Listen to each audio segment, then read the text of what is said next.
Well, as I mentioned a bit earlier, there's been big breaking news that's coming in from Nepal. Former Chief Justice Sushila Karki will be appointed the Prime Minister in the talks between Gen Z and the army. It's a big moment, and the oath will take place tonight, according to reports that's coming in. First meeting of the cabinet to be held in Sheetal Niwas tonight, and will recommend the House dissolution. Effectively, all houses will be dissolved. Federal and all 7 provincial parliaments will be dissolved in one go.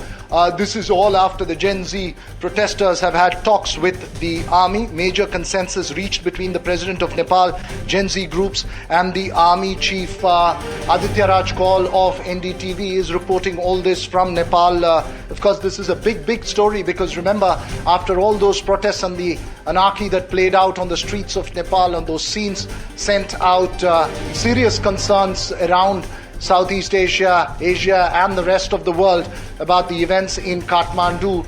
This is a peace that's been brokered for stability and the road ahead. Of course, I'll be joined by my colleague Aditya Raj Kaul in just a bit from now.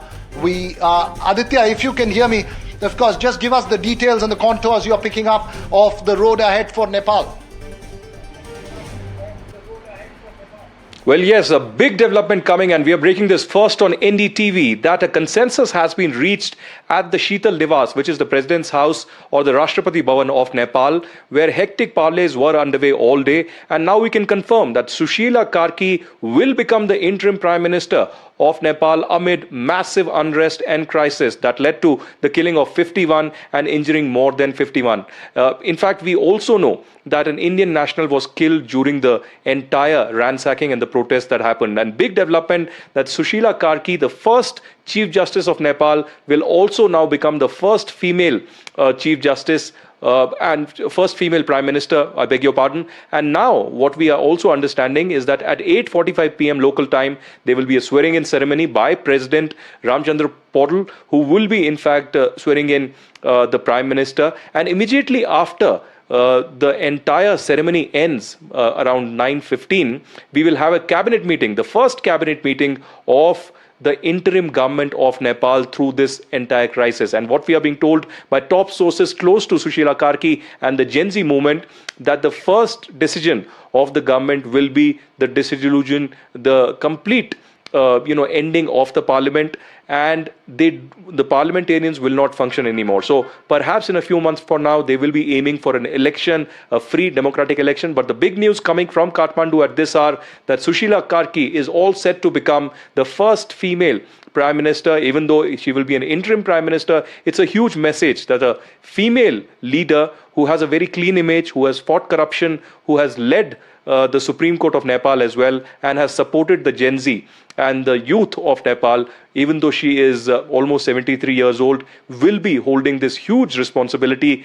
She had very recently given some very positive remarks on India also. So when it comes to foreign policy, we'll have to wait and watch how New Delhi and Kathmandu take the entire relationship forward on the bilateral level, culturally, people-to-people contact. But in a few minutes from now, what we can confirm on this live broadcast here on NDTV, that Sushila Karki is all set to take oath as the Prime Minister of Nepal. She will have a small cabinet which might have Home Minister, a Foreign Minister, and some key portfolios as well. And these will be also people who will be mostly non-political and having a very clean image and support of the Gen Z and the youth. So we'll shortly have our colleagues Ankit Tyagi and of course Sikta, who have been camping here in Kathmandu. We have the most relentless coverage coming in all across from Kathmandu here. But after 5 long days of deadly violence here in Nepal, which led to KP Sharma Oli resigning, and massive violence on the streets of Nepal with the parliament, the Supreme Court, the Secretariat, and several other buildings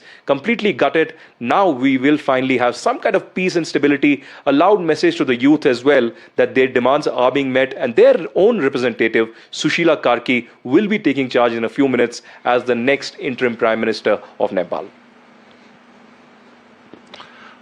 Right, right, Aditya. As you mentioned, we'll have relentless coverage of the situation in Nepal. We'll get you the latest that's coming in. But of course, the big breaking news that you're bringing in is the clear roadmap ahead after all that anarchy and chaos that played out on the streets of Nepal and Kathmandu. Sushila Karki will take charge, is what you're reporting. We'll keep close focus on that. This will be the big story.